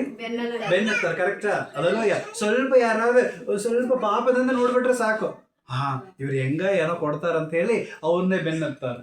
ಅಲ್ಲೆಲ್ಲ ಅದೇ ಪ್ರಕಾರ ಈ ಹುಟ್ಟು ಕುಂಟನ್ ಏನ್ ಮಾಡ್ತಾ ಇದ್ದಾನ್ರಿ? ಪೇತ್ರ ಯೋಹಾನನ್ನ ನೋಡ್ತಾನೆ. ಇವ್ರು ನೋಡ್ತಾರ, ಇವ್ರು ಏನೋ ನಾವು ಕೊಡ್ತಾರಪ್ಪ, ಇವ್ರನ್ನ ಬಿಡ್ಬಾರ್ದು ಅಂತ ಹೇಳಿ ಅವ್ರು ಏನ್ ಮಾಡ್ತಿದ್ದಾನೆ? ಬೆನ್ನತ್ತಿ ಕೇಳ್ತದಾನೆ, ಯಾ ಏನೋ ಕೊಡ್ರಪ್ಪ ಅಂತ. ಆಗ ಪೇತ್ರನ ಯೋಹಾನ ಅವನ ಹತ್ರ ಬಂದು ಕುಂತು ಮಾತಾಡ್ತಾ ಇದ್ದಾರೆ. ಯಪ್ಪ, ನಿನ್ನ ಹತ್ರ ಕೊಡ್ಲಿಕ್ಕೆ ನನ್ನ ಹತ್ರ ಏನಿಲ್ಲ, ಬೆಳ್ಳಿ ಬಂಗಾರ ರೊಕ್ಕ ಏನೇನು ಇಲ್ಲಪ್ಪ. ನಿನ್ನ ಹತ್ರ ಕೊಡ್ಲಿಕ್ಕೆ ಏನೇನು ಇಲ್ಲ. ಆದರೆ ನನ್ನ ಹತ್ರ ಒಂದು ಉಂಟು, ನನ್ನ ಒಳಗೊಬ್ಬನಿದ್ದಾನೆ. ಆಮೇಲೆ ನನ್ನ ಒಳಗೊಬ್ಬನಿದ್ದಾನೆ. ಆ ನಜರೇತನಾಗಿರುವಂತ ಯೇಸು ಕ್ರಿಸ್ತ ನಾಮದಲ್ಲಿ ಎದ್ದು ನಡೆ ಅಂತ ಹೇಳಿ ಅವನ ಕೈಯನ್ನು ಹಿಡಿದು ಎಬ್ಬಿಸಿದ್ರು. ಹುಟ್ಟು ಕುಂಟನ ಕಾಲುಗಳು ಬಲ ಹೊಂದಿ ಅವನು ಎದ್ದು ನಿಂತನು. ಅರ್ಥ ಆಗ್ತಾ ಇದೆಯಾ? ಹುಟ್ಟು ಕುಂಟ, ಹುಟ್ಟಿದ ದಿನದ ಕುಂಟ, ಆದ್ರೆ ಅವನ್ ಏನ್ ಮಾಡಿದಾನ್ರಿ? ಈಗ ಎದ್ದು ನಡೆದಾಡುತ್ತಾನೆ. ಕಾರಣ ಏನ್ರಿ? ದೇವರ ಆತ್ಮನು. ಅದ್ರಲ್ಲಿ ಪೇತ್ರನ ಒಳಗಿರುವಂತ ಆತ್ಮನು ಆ ಒಂದು ಹುಟ್ಟು ಕುಂಟನ ಜೀವಿತದಲ್ಲಿ ಕೆಲಸ ಮಾಡ್ತಾ ಇದ್ದ. ಅದ್ರಲ್ಲಿ ಏನಿಲ್ರಿ, ಅವನ ಕೈ ಇವನನ್ನು ಹಿಡಿದು ಎಬ್ಬಿಸಿದ ಕೂಡಲೇ ಅವನ ಆರಾಮಾದನು. ಹಲ್ಲೆಲೂಯಾ. ಸೊ ದೇವರ ಆತ್ಮನು ನನ್ನ ಒಳಗಿರೋದಾದ್ರೆ ನಾವು ಕೈ ಇಟ್ಟಿದ್ರೆ ದೇವರ ರೋಗಗಳನ್ನು ವಾಸಿ ಮಾಡುತ್ತಾನೆ. ನಾವು ಕೈ ಇಟ್ಟಿದ್ರೆ ದೆವ್ವಗಳು ಓಡಿ ಹೋಗುತ್ತೆ. ನಾವು ಕೈ ಇಟ್ಟಿದ್ರೆ ದೇವರ ಅದ್ಭುತಗಳನ್ನು ಮಾಡುತ್ತಾನೆ. ಯಾಕಂದ್ರೆ ನನ್ನ ಒಳಗೆ ದೇವರ ಆತ್ಮನಿದ್ದಾನೆ. ಹಲ್ಲೆಲೂಯಾ. ಅರ್ಥ ಆಯ್ತಲ್ಲ? ನನ್ನ ಒಳಗೆ ದೇವರ ಆತ್ಮನ ಇದ್ರೆ ಸಾಕ್ರೆ, ನಾನ್ ಮುಟ್ಟಿದ್ರೆ ದೇವರ ಅದ್ಭುತ ಮಾಡುತ್ತಾನೆ. ಯಾಕಂದ್ರೆ ಮಾಡೋದು ನಾನಲ್ಲ, ನನ್ನ ಒಳಗಿರುವಂತ ದೇವರ ಆತ್ಮ. ಅರ್ಥ ಆಯ್ತು? ಅದಕ್ಕೆ ಪೌಲನು ಹೇಳಿದ್ದಾನೆ, ನನ್ನನ್ನು ಬಲಪಡಿಸುವಂತ ಕ್ರಿಸ್ತನಿಂದಲೇ ನಾನು ಎಲ್ಲವನ್ನು ಮಾಡ್ಲಿಕ್ಕೆ ಶಕ್ತನಾಗಿದ್ದೇನೆ. ನನಗೆ ಆ ಧೈರ್ಯವನ್ನು ಕೊಡೋದು ಯಾವುದು? ದೇವರು. ಹಲ್ಲೆಲೂಯಾ. ಆತ್ಮ ನನ್ನ ಒಳಗಿರೋದಾದ್ರೆ ನಾನು ಕೈ ಇಟ್ಟ ಕೂಡಲೇ ಅದ್ಭುತ ನಡೆಯುತ್ತೆ. ಅನೇಕ ಕಡೆ ನಾವು ನೋಡ್ಬೋದು. ಅದೇ ಲೂಕನ ಪುಸ್ತಕ 4ನೇ ಅಧ್ಯಾಯ 40ನೇ ವಚನ. ಲೂಕನ ಪುಸ್ತಕ 4ನೇ ಅಧ್ಯಾಯ 40ನೇ ವಚನ. ಸೂರ್ಯಾಸ್ತಮಾಗುತ್ತಿರುವಾಗ ನಾನು ಮೊದಲು ಆತನು ಅವರಲ್ಲಿ ಪ್ರತಿಯೊಬ್ಬರ ಮೇಲೆ ಆತನು ಅವರ ಪ್ರತಿಯೊಬ್ಬರ ಮೇಲೇನು ತನ್ನ ಕೈಗಳನ್ನು ಇಟ್ಟು ಅವರನ್ನು ವಾಸಿ ಮಾಡಿದನು. ಆಮೆನ್. ಹಲ್ಲೆಲೂಯಾ. ಲೂಕ 4:40. ಹಲ್ಲೆಲೂಯಾ. ಅದನ್ನ ನೋಡ್ತಾನೆ 4:40. ಹಲ್ಲೆಲೂಯಾ. ಸೊ ಏನು ಅನೇಕರನ್ನ ಕರ್ಕೊಂಡು ಬಂದರಂತೆ ಯೇಸು ಎಲ್ಲರನ್ನ ಏನ್ ಮಾಡಿದ್ರಂತೆ ತನ್ನ ಕೈಗಳಿಂದ ಮುಟ್ಟಿದ ಕೂಡ ಏನಾದ್ರು ಅವರು ಮುಟ್ಟಿದ ಕೂಡಲೇ ಏನಾದ್ರು ಸ್ವಸ್ಥರಾದರು. ಹಲ್ಲೆಲೂಯಾ. ಇವತ್ತು ಯೇಸು ಸ್ವಾಮಿ ನನ್ನ ಒಳಗಿರೋದಾದ್ರೆ ನಾವು ಮುಟ್ಟಿದ್ರೆ ದೇವರು ವಾಸಿ ಮಾಡ್ತಾನೆ. ಹಲ್ಲೆಲೂಯಾ. ಯೇಸು ದೇವರ ಆತ್ಮ ನಿಮ್ಮ ಒಳಗಿರೋದಾದ್ರೆ ನೀವು ಮುಟ್ಟಿದ್ರೆ ದೇವರು ಏನ್ ಮಾಡ್ತಾನೆ ವಾಸಿ ಮಾಡುವಂತವನಾಗಿರ್ತಾನೆ.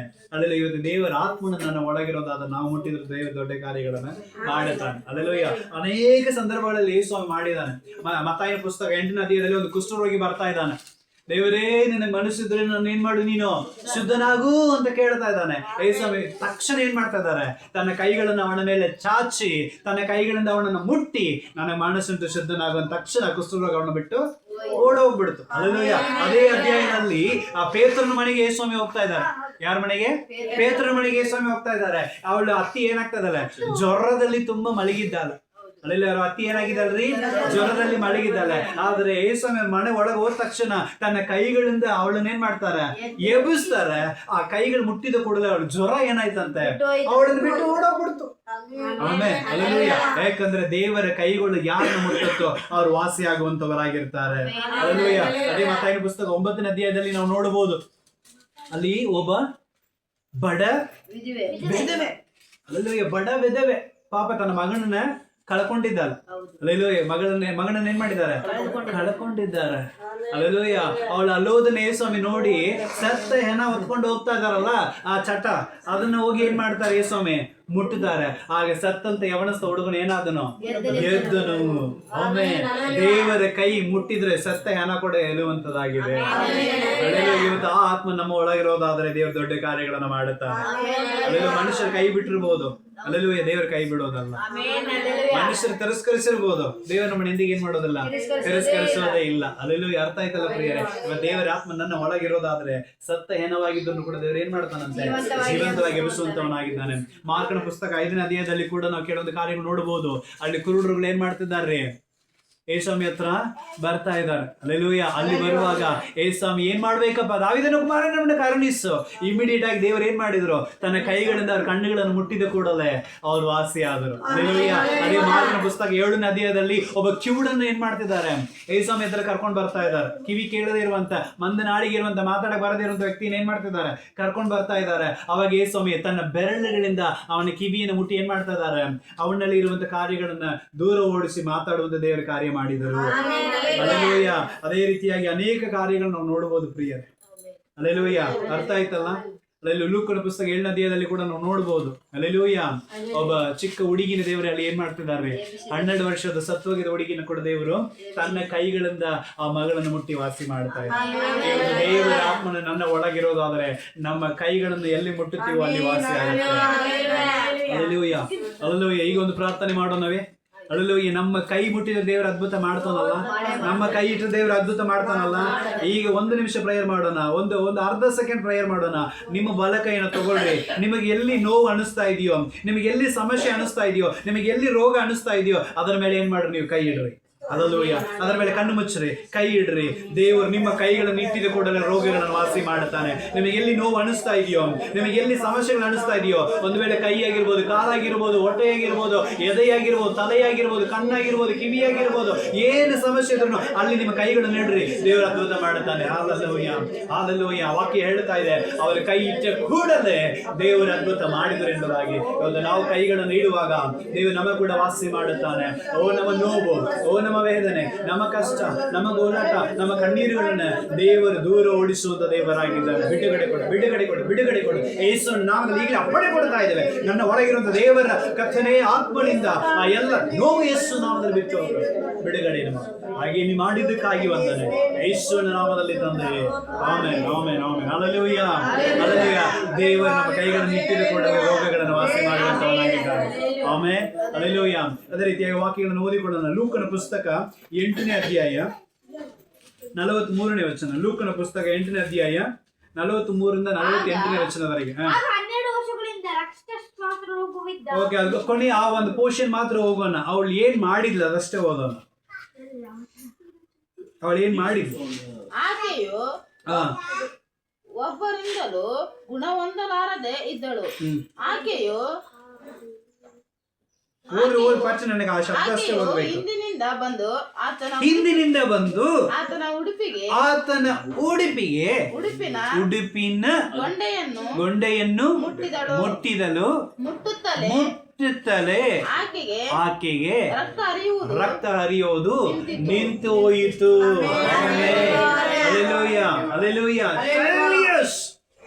ರಕ್ತ ಸೋಗು. ಆಮೇಲೆ ಅಲ್ಲೆಲೂಯಾ. 12 ವರ್ಷವಾಗಿ ಕುಷ್ಠರೋಗದ ರೋಗದಲ್ಲಿ ಬಳಲುತ್ತಾ ಇದ್ದವಳು. ಎಷ್ಟು? ಕೇವಲ ಏನ್ ಮಾಡ್ತಾ ಇದ್ಲಂತೆ? ಹಿಂದಿನಿಂದ ಬಂದು ಯೇಸು ಸ್ವಾಮಿನ ಬಟ್ಟೆಯನ್ನು ಮುಟ್ಟಿದ ಕೂಡಲೇ, ಯೇಸು ಸ್ವಾಮಿನ ಉಡುಪನ್ನು ಮುಟ್ಟಿದ ಕೂಡಲೇ ಅವಳ ರೋಗವು ಏನಾಯ್ತಂತೆ? ವಾಸವಾಯಿತು. 12 ವರ್ಷವಾಗಿ ರಕ್ತ ಹರಿತಾ ಇತ್ತು, ಆದ್ರೆ ಮುಟ್ಟಿದ ಕೂಡಲೇ ಹರಿಯುವಂತ ರಕ್ತ ನಿಂತು ಹೋಯ್ತು. ಆಮೇಲೆ ಎಲ್ಲೆಲ್ಲೋ ವಾಕ್ಯ ನಾವು ನೋಡ್ತಾ ಇದೀವಿ, ಎಲ್ಲೆಲ್ಲೋ ಹೋಗಿದ್ದಂತೆ. ಎಲ್ಲ ಗುಡಿಗೆ ಹೋಗಿನ್ರಿ, ಎಲ್ಲ ದೇವಸ್ಥಾನಕ್ಕೆ ಹೋಗಿನ್ರಿ, ಎಲ್ಲ ವೈದ್ಯರ ಕಡೆ ಹೋಗಿನ್ರಿ, ಎಲ್ಲ ಹಾಸ್ಪಿಟಲ್ ಹೋಗಿನ್ರಿ, ಎಲ್ಲ ಔಷಧಿ ತಗೊಂಡಿನ್ರಿ, ಎಲ್ಲಾ ಮಾಡಿದೀನಿ, ಎಲ್ಲಿ ಹೋದ್ರು ನನಗೇನಾಗಲಿಲ್ಲ, ಗುಣವೇ ಆಗ್ಲಿಲ್ಲ ಅಂತ ಬಂದವಳು ಈಗ ಯಾರ ಹತ್ರ ಬಂದಿದ್ದಾಳೆ? ಯೇಸುಸ್ವಾಮಿ ಹತ್ರ ಬಂದಿದ್ದಾಳೆ. ಬಂದು ಯೇಸುಸ್ವಾಮಿ ಬಟ್ಟೆಯನ್ನು ಮುಟ್ಟುತ್ತಾ ಇದ್ದಾಳೆ. ಮುಟ್ಟಿದ ಕೂಡಲೇ ಅವಳ ರೋಗವೇನಾಯ್ತಂತೆ? ವಾಸಿ ಆಯ್ತು. Amen, hallelujah. ಸೊ ಯೇಸು ಸ್ವಾಮಿ ಹಾಕಿಕೊಂಡಿರುವಂತ ಬಟ್ಟೆಯಲ್ಲಿ ಏನಿತ್ರಿ? ಅದ್ಭುತ ನಡೀತಾ ಇತ್ತು. ಅದೇ ರೀತಿಯಾಗಿ ಅಪೊಸ್ತಲರ ಕೃತ್ಯಗಳು 19ನೇ ಅಧ್ಯಾಯದಲ್ಲಿ 12ನೇ ವಚನದಲ್ಲಿ ಕೂಡ ನಾವು ನೋಡಬಹುದು. ಅಪೊಸ್ತಲರ ಕೃತ್ಯಗಳು 19ನೇ ಅಧ್ಯಾಯ 12ನೇ ವಚನ. ಮಹತ್ ಕಾರ್ಯಗಳನ್ನು ನಡೆಸುತ್ತಾ ಇದ್ದದರಿಂದ ಜನರು ಅವನ ಮೈಮೇಲಿನಿಂದ ಅವನ ಮೈ ಮೇಲಿಂದ ಕೈ ವಸ್ತ್ರಗಳನ್ನು ಉಡಿ ವಸ್ತ್ರಗಳನ್ನು ತಂದು ರೋಗಿಗಳ ಮೇಲೆ ಹಾಕಲು ಅವರವರ ರೋಗಗಳು ವಾಸಿ ಆಯ್ತು. ಏನ್ ಮಾಡಿದ್ರಂತ್ರಿ? ಅಪೊಸ್ತಲರು ಯೂಸ್ ಮಾಡುವಂತ ಕರ್ಶೀಫ್ಗಳು, ಅಪೊಸ್ತಲರು ಯೂಸ್ ಮಾಡುವಂತ ಟವಲ್ಗಳು, ಅಪೊಸ್ತಲರು ಯೂಸ್ ಮಾಡುವಂತ ಬಟ್ಟೆಗಳನ್ನು ತೆಗೆದು ಬಂದು ಏನ್ ಮಾಡಿದ್ರಂತೆ? ಆಮೇಲೆ ರೋಗಿಗಳ ಮೇಲೆ ಹಾಕಿದ್ರು. ಆಗ ರೋಗಿ ಏನಾಯ್ತಂತೆ? ವಾಸಿ ಆಯ್ತು. ಇವತ್ತು ಯೇಸು ಸ್ವಾಮಿ ಉಡುಪನ್ನು ಮಾತ್ರವಲ್ಲ, ನಮ್ಮ ಉಡುಪನ್ನು ಮುಟ್ಟುವವರು ಕೂಡ ದೇವರು ಬಿಡುಗಡೆ ಕೊಡುತ್ತಾನೆ. ಯಾಕಂದ್ರೆ ನಮ್ಮ ಒಳಗೆ ಯಾರಿದಾರ್ರಿ? ದೇವರಾತ್ಮನ ವಾಸವಾಗಿದ್ದಾನೆ. ನಮ್ಮ ಒಳಗೆ ದೇವರಾತ್ಮನ ವಾಸವಾಗಿರೋದಾದ್ರೆ ನಮ್ಮ ಬಟ್ಟೆಯನ್ನು ಮುಟ್ಟಿದ್ರು ಕೂಡ ದೇವ್ರು ಏನ್ ಮಾಡ್ತಾನಂತ್ರಿ? ವಾಸ ಮಾಡ್ತಾ ಇದ್ದಾನೆ. ಅದೆಲ್ಲೂ ಆದ ಕಾರಣ ದೇವರು ದೊಡ್ಡವನು. ದೇವ್ರ ಏನಾಗಿದ್ದಾನ್ರಿ? ದೊಡ್ಡವನು. ನನ್ನ ಬಟ್ಟೆಯನ್ನು ಮುಟ್ಟಿದ ಕೂಡಲೇ ಏನಾಗತ್ತೆ? ಅಲ್ಲೆಲ್ಲೂ ಯಾಕಂದ್ರೆ ನನ್ನ ಒಳಗಿರುವಂತ ದೇವರಾತ್ಮನು. ಒಂದಿನ ಶಿರಟಿಯಲ್ಲಿ ಪ್ರೇಯರ್ಗೆ ಹೋಗಿದ್ದೇವೆ. ಸುಮಾರು ವರ್ಷಗಳಿಂದ, 8-9 ವರ್ಷಗಳ ಹಿಂದೆ ಶಿರಟಿ ಅಂತ ಒಂದು ಇದಕ್ಕೆ ಪ್ರೇಯರ್ಗೆ ಹೋಗಿರುವಾಗ ಪಾಂಡಿಚೇರಿ ಪಾಸ್ಟರ್ ಅಲ್ಲಿ ಬಂದಿದ್ರು. ಆವಾಗ ಅವ್ರಿಗೊಂದು ರೂಮ್ ಕೊಟ್ಟಿದ್ರು. ನಾನು ಪಾಸ್ಟರ್ ಒಂದು ರೂಮ್ ನಲ್ಲಿ ಇದ್ದೀವಿ. ವರ್ಷಿಪ್ ಮಾಡ್ಲಿಕ್ಕೆ ಮೂರ್ತಿ ಪಾಸ್ಟರ್ ಅಂತ ಒಬ್ರು ಬಂದಿದ್ರು. ಅವ್ರು ಬೇರೆ ರೂಮ್ ನಲ್ಲಿ ಇದ್ರು. ಅವ್ರು ಇಡೀ ರಾತ್ರಿ ಅವ್ರು ಏನ್ ಮಾಡಿದ್ರು? ಸೊಳ್ಳೆ ಬತ್ತಿ ಹಚ್ಚಿದ್ದಾರೆ, ಗುಡ್ ನೈಟ್ ಹಾಕಿದ್ದಾರೆ, ಸೊಳ್ಳೆ ಕಚ್ಚಿ ಫ್ಯಾನ್ ಹಾಕ್ತಾರೆ. ಶೆಕಿ ಒಂದು ತಡಿಲಿಕ್ಕೆ ಆಗ್ಲಿಲ್ಲ. ಆದ್ರೂ ಕೂಡ ಇಡೀ ರಾತ್ರಿ ಸೊಳ್ಳೆ ಕಚ್ಕೊಂಡು ಅವ್ರು ಏನ್ ಮಾಡಿದ್ರಂತೆ? ನಿದ್ದೆನೆ ಮಾಡ್ಲಿಲ್ಲ ಅಂತೆ. ಅಲ್ಲೆಲ್ಲ ಯಾವ್ದು ನಾನು ನಮ್ಮ ಪಾಸ್ಟ್ ಏನ್ ಮಾಡ್ಬಿಟ್ಟಿವಿ? ಈ ಕಡೆ ಬಂದ ರೂಮ್ ನಲ್ಲಿ ಆರಾಮ್ ಹಾಕೊಂಡ್ಬಿಟ್ಟಿವಿ. ನಮ್ಮ ಹತ್ರ ಗುಡ್ ನೈಟು ಇಲ್ಲ, ಸೊಳ್ಳೆ ಬತ್ತಿನೂ ಇಲ್ಲ, ಏನೇನೂ ಇಲ್ಲ. ಒಂದು ಫ್ಯಾನ್ ಇತ್ತು ಬಿಡ್ರಿ ಅಷ್ಟೇ, ಆದ್ರೆ ಏನೇನು ಇಲ್ಲ. ಆದ್ರೆ ನಾವು ಹಾಕೊಂಡಿವಿ. ಅವಾಗ ಆ ಪಾಸ್ಟರ್ ಇಡೀ ರಾತ್ರಿ ಕೆಬ್ರಕೊಂಡು ನಿದ್ದೆನೆ ಮಾಡಿಲ್ಲ. ಪಾಪ ಆರಾಧನೆ ಮಾಡಕ್ ಬಂದಾರ ಅವ್ರು. ಮೂರ್ತಿ ಒಳ್ಳೆ ಸೇವಕರು, ಸುಮಾರು ಹಾಡುಗಳನ್ನು ಬರೆದಿದ್ದಾರೆ. ಹೃದಯದ ನೋವು ಈ ಹಾಡೆಲ್ಲ ಅವರೇ ಬರೆದಿದ್ದು. ಸೊ ಪಾಪ ಅವರೆಲ್ಲ ಇಡೀ ರಾತ್ರಿ ಒದ್ದಾಡಿ ನಿದ್ದೆ ಮಾಡದೆ ಸೊಳ್ಳೆ ಕಚ್ಚಿಸ್ಕೊಂಡು ಬಂದಿದ್ದಾರೆ. ಬೆಳಗ್ಗೆ ಅಯ್ಯೋ ನಾನೇ ಇಷ್ಟು ಸೊಳ್ಳೆ ಕಚ್ಚಿಸ್ಕೊಂಡಿದೀನಿ, ಪಾಪ ಇವರು ಪಾಂಡಿಚೇರಿ ತಮಿಳ್ನಾಡಿಂದ ಬಂದಿದ್ದಾರೆ, ಇವ್ರಿಗೆ ಎಷ್ಟು ಸೊಳ್ಳೆ ಕಚ್ಚಿತ್ತೋ ಏನೋ ಅಂತ ಹೇಳಿ ಅವ್ರು ನಮ್ಮನ್ನು ನೋಡ್ಲಿಕ್ಕೆ ಏನ್ ಮಾಡಿದ್ದಾರೆ? ರೂಮ್ ಒಳಗೆ ಬಂದಿದ್ದಾರೆ. ನಮ್ಮ ಒಳಗೆ ರೂಮ್ ನೋಡಕ್ ಬಂದಿರುವಾಗ ನಮ್ಮನ್ನು ಸುತ್ತಲೂ ಸೊಳ್ಳೆಗಳು ಸತ್ತು ಬಿದ್ದಿತ್ತಂತೆ. ಆಮೇಲೆ ಅವ್ರು ಹೇಳಿದ್ರು, ನಮಗ್ ಗೊತ್ತಿಲ್ಲ, ಅವ್ರು ಹೇಳಿದ್ರು ನಮ್ಮನ್ನ ಸುತ್ತಲೂ ಸೊಳ್ಳೆಗಳು ಸತ್ತು ಬಿದ್ದಂತೆ ನಾವು ಆರಾಮ್ ನಿದ್ದೆ ಹೊಡಿತಿದ್ದು ಅಂತೆ. ಅದನ್ನ ಅವ್ರ ಮೆಸೇಜ್ ಅವ್ರು ವರ್ಷಿಪ್ ಮಾಡುವಾಗ ಅವ್ರು ಹೇಳಿದ್ರು, ಇಡೀ ರಾತ್ರಿ ಸೊಳ್ಳೆ ಕಚ್ಚಿ ನನಗೆ ನಿದ್ದೆನೆ ಬರಲಿಲ್ಲ. ನನಗೆ ಹಿಂಗಂತ ಹೇಳಿದ್ರೆ ಈ ಸೇವಕರ ಗತಿ ಏನಾಯ್ತು ಅಂತ ನೋಡಕ್ ಹೋಗಿನಿ. ಆದ್ರೆ ನಿಜವಾಗಲು ದೇವರ ಅಭಿಷಕ್ತ ಮನುಷ್ಯನಿತ್ತನು. ಸೊಳ್ಳೆ ಇವ್ರನ್ನ ಕಚ್ಚಲಿಲ್ಲ, ದೇವರು ಸೊಳ್ಳೆ ಇವ್ರನ್ನ ಕಚ್ಚಿ ಬರುವ ಸೊಳ್ಳೆನೇ ಸತ್ತು ಹೋಗಿದೆ. ಇವ್ರನ್ನ ಸುತ್ತಲೂ ಸೊಳ್ಳೆ ಸತ್ತು ಬಿದ್ದಿರೋದನ್ನ ನಾವು ನೋಡಿದೀವಿ ಅಂತ ಅವ್ರು ಹೇಳಿದ್ರು. ಆಮೇಲೆ ಅಲ್ಲೆಲ್ಲೂಯ್ಯ, ದೇವರ ಆತ್ಮನ ಎಲ್ಲಿದ್ದಾನೋ ಯಾವುದು ಬಂದು ಕಚ್ಚಲಿ ಕೂಡ ದೇವರ ಅನುಮತಿ ಕೊಡೋದು. ಒಂದು ಸೊಳ್ಳೆ ಕಚ್ಚಲಿ ಕೂಡ ದೇವರೇನ್ ಮಾಡೋಂಗಿಲ್ಲ, ಅನುಮತಿ ಕೊಡೋಂಗಿಲ್ಲ. ಯಾಕಂದ್ರೆ ನಮ್ಮೊಳಗೆ ಯಾರಿದಾರ್ರಿ? ದೇವರ ಆತ್ಮನ ವಾಸವಾಗಿರ್ತಾನೆ. ಆಮೇಲೆ ಅಲ್ಲೆಲೂಯ. ಸೊ ದೇವರ ಆತ್ಮನ ಎಲ್ಲಿ ಇರುತ್ತಾನೋ ಅವ್ರು ನಿಜವಾಗ್ಲೂ ಅವ್ರ ಬಟ್ಟೆಯನ್ನು ಮುಟ್ಟಿದ್ರು ಕೂಡ ಸೊಳ್ಳೆ ಸತ್ತು ಬಿಡುತ್ತೆ. ಆಮೇಲೆ ಅಲ್ಲೆಲೂಯ. ಬಟ್ಟೆಯಿಂದ ಕೂಡ ದೇವರ ಅದ್ಭುತ ಕಾರ್ಯಗಳನ್ನ ಮಾಡುತ್ತಾನೆ. ಅಲ್ಲೆಲ್ಲ ಇವತ್ತು ದೇವರ ಆತ್ಮ ನಿನ್ನಲ್ಲಿ ನನ್ನಲ್ಲಿ ಇರೋದಾದ್ರೆ ನಮ್ಮ ಬಟ್ಟೆಯನ್ನು ಮುಟ್ಟಿದ್ರು ಕೂಡ ಅನೇಕರು ವಾಸಿ ಆಗ್ತಾರೆ. ಅರ್ಥ ಆಯ್ತಲ್ಲ? ಸೊ ಕೊನೆಯದಾಗಿ ವಾಕ್ಯವನ್ನು ಓದಿಕೊಳ್ಳೋಣ. ಆಕ್ಟ್ಸ್ ಅಪೊಸ್ತಲರುಗಳು 5ನೇ ಅಧ್ಯಾಯ 5:15-16.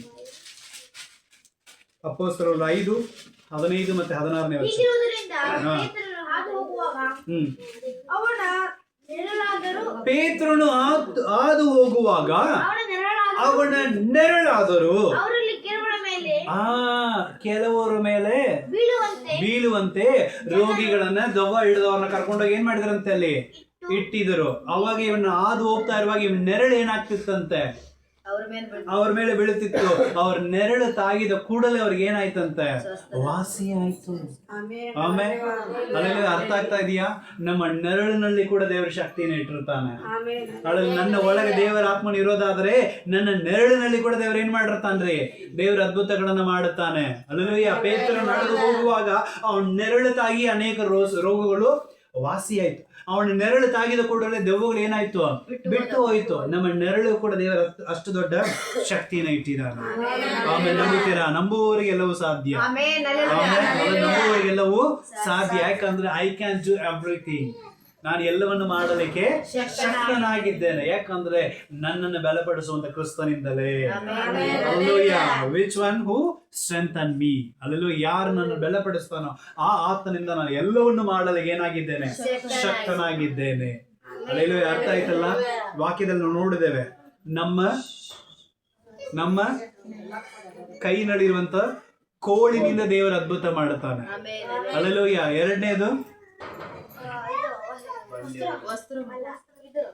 ಇದು ಅಲ್ಲೆಲೂಯ್ಯ ಕಂಬಳಿ. ನಮ್ಮ ಮೇಲಿರುವಂತ ಕಂಬಳಿಯಿಂದ ದೇವರು ಏನ್ ಮಾಡುತ್ತಾನೆ? ಅದ್ಭುತ ಮಾಡುತ್ತಾನೆ. ಮೂರನೇದು ನಮ್ಮ ಉಡುಪು. ಅಲ್ಲೆಲೂಯ್ಯ ಮೇಲ್ವಸ್ತ್ರಗಳಿಂದ ದೇವರು ಅದ್ಭುತಗಳನ್ನ ಮಾಡುತ್ತಾನೆ. ನಾಲ್ಕನೇದು ನಮ್ಮ ನೆರಳು ಮುಟ್ಟಿದ ಕೂಡಲೇ ದೇವರು ಏನ್ ಮಾಡ್ತಾನೆ? ಅದ್ಭುತ ಮಾಡುತ್ತಾನೆ. ಐದನೇದು ನಮ್ಮ ಕೈ. ಆಮೇಲೆ ನಾವು ಕೈ ಇಚ್ಚಿದ ಕೂಡಲೇ ದೇವರು ಏನ್ ಮಾಡ್ತಾನೆ? ಸ್ವಸ್ಥ ಮಾಡುತ್ತಾನೆ. ಆರನೇದಾಗಿ ನಾವು ಕಾಲು. ಆಮೇಲೆ ಅಲ್ಲೂಯ್ಯ ನಮ್ಮ ಕಾಲು ಇಟ್ಟಿದ ಕೂಡಲೇ ದೇವರು ಏನ್ ಮಾಡ್ತಾನ್ರಿ? ಸ್ವಸ್ಥತೆ ಮಾಡುವಂತವನಾಗಿದ್ದಾನೆ. ಅಲ್ಲೆಲೂಯ್ಯ. ಅದು ಮಾತ್ರವಿಲ್ಲ, ನಮ್ಮ ಎಲುಬು. ಆಮೇಲೆ ಅಲ್ಲೆಲೂಯ್ಯ ನಮ್ಮ ಎಲುಬು. ಆಮೇಲೆ ಅಲ್ಲೆಲೂಯ್ಯ ನಾವು ಸತ್ತರನ್ನು ಕೂಡ ನಮ್ಮ ಎಲುಬಿನಲ್ಲಿ ಏನಿರುತ್ತೆ? ದೇವರ ಆತ್ಮನ ಜೀವವನ್ನು ತುಂಬಿಸುವಂತವನಾಗಿದ್ದಾನೆ. ಅಲ್ಲೆಲೂಯ್ಯ. ಆದ ಕಾರಣ ನಮ್ದು ಏನೇ ವಸ್ತುವಾಗಿರಲಿ ನನ್ನ ಒಳಗೆ ದೇವರ ಆತ್ಮನಿದ್ದರೆ ನಾನು ಎಲ್ಲವನ್ನು ಮಾಡ್ಲಿಕ್ಕೆ ಶಕ್ತನಾಗಿರುತ್ತೇನೆ. ಅಲ್ಲೆಲೂಯ್ಯ. ಪಕ್ಕದಲ್ಲಿದ್ದವ್ರ ಕೈ ಕೊಟ್ಟು ಹೇಳಿ, ನಾನು ಎಲ್ಲವನ್ನು ಮಾಡ್ಲಿಕ್ಕೆ ಶಕ್ತನಾಗಿದ್ದೇನೆ. I can do everything. Alleluia. ನಾನು ಎಲ್ಲವನ್ನು ಮಾಡ್ಲಿಕ್ಕೆ ಶಕ್ತನಾಗಿದ್ದೇನೆ. ಅಲ್ಲೆಲೂಯ್ಯ. ಅರ್ಥ ಆಯ್ತಲ್ಲ? ಇವತ್ತಿಂದ ಹೋಗುವಾಗ ಹಂಗೆ ದೇವರ ಆತ್ಮನ ಅಭಿಷೇಕದೊಂದಿಗೆ ಹೋಗ್ಬೇಕು. ಆಮೇಲೆ ನಾನು ಯಾರೋ ಒಬ್ಬನ ಮುಟ್ಟಿದ ಕೂಡಲೇ ಏನಾಗ್ಬೇಕು? ಅವರಿಗೆ ಸ್ವಸ್ಥವಾಗ್ಬೇಕು. ನಾನು ಎಲ್ಲಿ ಕಾಲಿಡ್ತೀನಿ ಅಲ್ಲಿ ಏನಾಗ್ಬೇಕು?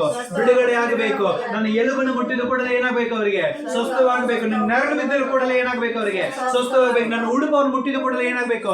ಸ್ವಸ್ಥವಾಗ್ಬೇಕು. ನನ್ನ ಮೇಲ್ವಸ್ತ್ರ ಅವ್ರ ಮೇಲೆ ಬಿದ್ದ ತಕ್ಷಣ ಏನಾಗ್ಬೇಕು? ಸ್ವಸ್ಥವಾಗಬೇಕು. ನನ್ನ ಕೈನಲ್ಲಿರುವಂತ ಕೋಲಾಗಿರುವಂತ ಸತ್ಯವೇದ ತೆಗೆದುಕೊಂಡು ಹೋಗುವಾಗ ಅವ್ರು ಏನಾಗ್ಬೇಕು? ಸ್ವಸ್ಥವಾಗಬೇಕು. ಆಮೇಲೆ ಯಾಕಂದ್ರೆ ನನ್ನ ಒಳಗೆ ಯಾರು ಇರ್ಬೇಕು? ದೇವರ ಆತ್ಮನ ಇರಬೇಕು. ನನ್ನ ಒಳಗೆ ದೇವರ ಆತ್ಮನ ಇದ್ರೆ ಸೈತಾನ್ ಬರ್ತಾನ?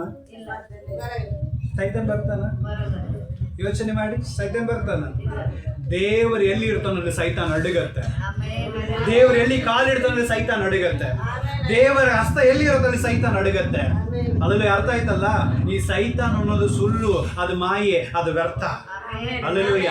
ನನ್ನ ಒಳಗೆ ದೇವರ ಆತ್ಮನು ಇರೋದಾದರೆ ನಾನು ಎಲ್ಲವನ್ನು ಜಯಿಸಬಲ್ಲೆ. ಪೌಲನು ಹೇಳ್ತಾ ಇದ್ದಾನೆ, ಐ ಕ್ಯಾನ್ ಡೂ. ನಾನು ಎಲ್ಲವನ್ನು ಮಾಡುತ್ತೆ. ಅಲ್ಲೆಲೂಯ್ಯ. ಯಾಕಂದ್ರೆ ನನ್ನ ಒಳಗೆ ಯಾರಿದ್ದಾರೆ? ದೇವರ ಆತ್ಮನಿದ್ದಾನೆ. ನಿನ್ನ ಒಳಗೆ ದೇವರ ಆತ್ಮನಿದ್ದಾನ? ಪರೀಕ್ಷೆ ಮಾಡಬೇಕು. ಅಲ್ಲೆಲೂಯ್ಯ. ನಮ್ಮ ಒಳಗೆ ನಿಮ್ಮ ಒಳಗೆ ದೇವರ ಆತ್ಮನ ಇರೋದಾದರೆ ದೇವರು ನಮ್ಮಿಂದ ಏನ್ ಮಾಡ್ತಾನ್ರಿ? ದೊಡ್ಡ ಕಾರ್ಯಗಳನ್ನ ಮಾಡ್ತಾನೆ. ಅಲ್ಲೆಲೂಯ್ಯ. இந்த வசனங்களை பார்க்கிறோம். அல்லேலூயா. கோல் பட்டவுடன் என்ன பண்ணுச்சு? சமுத்திரம் வழி விழுந்துச்சு. அல்லேலூயா. அதே போல ஆசாரியர்கள் கால் வைத்த கூடலே அந்த யோர்தான் என்னாச்சு? நின்று போச்சு. அல்லேலூயா. மூணாவது நம்ம பார்க்கிறோம், அந்த எலியாவுடைய ஷால் சால்வை தண்ணியில பட்ட உடனே இந்த தண்ணி என்னாச்சு 2 பாகமா பிரிஞ்சது. அல்லேலூயா. செத்த எலியாவுடைய எலும்பு பட்ட உடனே என்னாச்சு? செத்து போனவன் உயிரோட எழுந்தார்கள். அல்லேலூயா. அது மாத்திரமல்ல, நம்முடைய கரங்கள், இயேசு அநேக இடங்கள் என்ன பண்ணியிருக்காரு? அவருடைய கரங்களை வைத்து அநேக சுகம் கொடுத்திருக்காரு. அல்லேலூயா. அதே போல கர்த்தருடைய ஆவி நமக்குள்ள இருக்குமானால் நாம் யார் மேல கை வைக்கிறோமோ அவர்களுடைய வாழ்க்கையில, குடும்பத்துல இருக்க பிரச்சனைகளை தேவன் என்ன பண்ணுவாராம்? விலைக்கு போட வல்லவராக இருக்கிறார். அது மட்டும் இல்ல, ஆடை. அல்லேலூயா. அந்த 12 வருஷமா பெரும்பாடு உள்ள ஸ்திரீ என்ன பண்ணா? அந்த ஆடையை தொட்ட உடனே அவள் என்ன பண்ணலாம்? சுகத்தை பெற்றுக்கொண்டா. நம்முடைய ஆடைகளை தொட்டா கூட ஒரு சுகம் உண்டாகணும். ஏன்னா நமக்குள்ள யார் இருக்காங்க? தேவனுடைய ஆவியானவர் அசைவாடி கொண்டிருக்கிறார். அல்லேலூயா. கடைசியை நம்ம பார்க்கிறோம் நம்முடைய நிழல். பேதுரு நடந்து வரும்போது அந்த நிழல் பட்ட உடனே என்னாச்சா? வியாதி சுகமாச்சு. இப்ப நம்முடைய நிழல்ல கூட கர்த்தர் என்ன வச்சிருக்காரு? ஒரு சுகத்தை வச்சிருக்கிறாரு. அல்லேலூயா. அதனால நம்ம கர்த்தருடைய ஆவியானவரை நம்ம என்ன பண்ணணுமா? நமக்குள்ள வச்சுக்கும் பொழுது நம்ம பயன்படுத்துகிற எல்லா காரியத்திலும் தேவர் பெரிய ಕಾರ್ಯಗಳು அல்லேலூயா. அல்லேಲೂಯಾ. ಸೊ ಪಕ್ಕದಲ್ಲಿ ಕೈ ಕೊಟ್ಟು ಹೇಳಿ, ನಮ್ಮಿಂದ ನಮ್ಮ ವಸ್ತುಗಳಿಂದ ದೇವರು ದೊಡ್ಡ ಕಾರ್ಯ ಮಾಡುತ್ತಾನೆ. ಆಮೆನ್. அல்லேலூயா. ನಾವು பயன்படுத்துகிற ஒவ்வொரு காரியத்தையும் தேவர் பெரிய காரியங்களை செய்வதவராயிருக்கிறார். ಆಮೆನ್. ನಾವೆಲ್ಲರ ಕಣ್ಣುಗಳನ್ನು ಮುಚ್ಚಿ ಜಪಿಪೋಮಾಗ. ಎಲ್ಲರ ಕಣ್ಣುಗಳನ್ನು ಮುಚ್ಚೋಣ, ನಾವು ಪ್ರಾರ್ಥನೆ ಮಾಡೋಣ. ಹಲ್ಲೆಲೂಯಾ. ಸ್ತೋತ್ರ ಆಂಡವರೇ, ಸ್ತೋತ್ರ. ಸರ್ವಶಕ್ತನು ನೀತಿವಂತನು ಆಗಿರುವಂತ ತಂದೆಯಾದ ದೇವರೇ, ದೇವರ ಆತ್ಮನು ನಮ್ಮ ಒಳಗಿರುವಂತ ಕಾರಣದಿಂದ ನಾವು ಎಲ್ಲವನ್ನು ಮಾಡಲಿಕ್ಕೆ ಶಕ್ತನಾಗಿದ್ದೇವೆ ಸ್ವಾಮಿ. ಕರ್ತನೆ, ಕೋಳು ಕರ್ತನೆ ಚಾಚಿದ ಕೂಡಲೇ ಸಮುದ್ರ 2 ಭಾಗವಾಯಿತು ಕರ್ತನೆ. ಅಪ್ಪ, ಯಾಜಕರುಗಳ ಕಾಲುಗಳು ಇಟ್ಟಿದ ಕೂಡಲೇ ಹರಿಯುವ ನೀರು ನಿಂತು ಹೋಯಿತು ಕರ್ತನೆ. ಅಪ್ಪ ಕರ್ತನೆ, ಎಲಿಯ ಮೇಲೆ ಇದ್ದಂತ ಶಾಲು ಕರ್ತನೆ ನೀರು ಮೇಲೆ ಬಿದ್ದ ತಕ್ಷಣ ನೀರು 2 ಭಾಗವಾಯಿತು ಕರ್ತನೆ. ಎಲಿಷನ ಎಲುಬುಗಳು ಕರ್ತನೆ ಹೆಣವನ್ನು ಮುಟ್ಟಿದ ಕೂಡಲೇ ಜೀವ ಬಂದಿಲ್ಲದಾಗಿ ಕರ್ತನೆ. ಅದು ಮಾತ್ರವಿಲ್ಲದೆ ಕರ್ತನೆ, ಅಪ್ಪ ನಿನ್ನ ಕರ ಮುಟ್ಟಿದ ಕೂಡಲೇ ಅಲ್ಲಿ ಬಿಡುಗಡೆ ಆಯ್ತು ಕರ್ತನೆ. ನಿನ್ನ ವಸ್ತ್ರವನ್ನು ಮುಟ್ಟಿದ ಕೂಡಲೇ ಬಿಡುಗಡೆ ಆಯ್ತಪ್ಪ. ನೆರಳು ತಾಗಿದ ಕೂಡಲೇ ಬಿಡುಗಡೆ ಆಯ್ತು ಕರ್ತನೆ. ಇವತ್ತು ನಮ್ಮ ಜೀವಿತದಲ್ಲಿ ದೊಡ್ಡ ಕಾರ್ಯಗಳನ್ನು ಮಾಡಲಿಕ್ಕೆ ನಮ್ಮ ಕೈನಲ್ಲಿರುವಂತ ಕೋಲು ಕರ್ತನೆ, ಅಪ್ಪ ನಮ್ಮ ಕರ್ತನೆ ಕಾಲುಗಳು, ನಮ್ಮ ಕೈಗಳು, ನಮ್ಮ ವಸ್ತ್ರಗಳು, ನಮ್ಮ ಶಾಲುಗಳು ಕರ್ತನೆ, ನಮ್ಮ ಒಂದು ಕರ್ತನೆ ನೆರಳು ಕರ್ತನೆ, ನಾವು ಎಳುಬುಗಳು ಇವತ್ತು ಕರ್ತನೆ ದೊಡ್ಡ ಕಾರ್ಯಗಳನ್ನು ಮಾಡಲಿಕ್ಕಿದೆ. ಕಾರಣ ದೇವರ ಆತ್ಮನು ನಮ್ಮ ಒಳಗಿದ್ದಾನೆ. ದೇವರ ಆತ್ಮನಿಗೆ ದೊಡ್ಡ ಕಾರ್ಯಗಳನ್ನು ಮಾಡು, ಅದ್ಭುತವಾದ ಕಾರ್ಯಗಳು ಮಾಡು, ಇನ್ನು ಬಲವಾದ ಕಾರ್ಯಗಳು ಮಾಡು, ಇನ್ನೂ ಅದ್ಭುತವಾದ ರೀತಿಯಲ್ಲಿ ನಡೆಸಿ ವಾಕ್ಯಗಳನ್ನು ಕೇಳಿ ಇವತ್ತು ಪ್ರತಿಯೊಬ್ಬರ ಜೀವಿತದಲ್ಲಿಯೂ ದೇವರ ಆತ್ಮ ತುಂಬಿಸ್ತಾ ಇರೋದಕ್ಕಾಗಿ ಬಲಪಡಿಸ್ತಾ ಇರೋದಕ್ಕಾಗಿ ಎಲ್ಲ ಸ್ತುತಿಗಳ ಮಹಿಮೆಗೆ ಸಲ್ಲಿಸ್ತಾ ಇದ್ದಾರೆ. ಯೇಸು ಕ್ರಿಸ್ತನ ಮುದ್ದಾದ ನಾಮದಲ್ಲಿ ಪರಿಶುದ್ಧಾತ್ಮನೇ ನಿನ್ನ ಸಹಾಯದಲ್ಲಿ ಪ್ರಾರ್ಥನೆಯಲ್ಲಿ ಬೇಡಿ ಹೊಂದುತ್ತಾ ಇದ್ದೇವೆ ನಮ್ಮ ಜೀವವುಳ್ಳ ಸ್ವರ್ಗೀಯ ತಂದೆಯಾದ ದೇವರೇ. ಆಮೆನ್. Praise the Lord.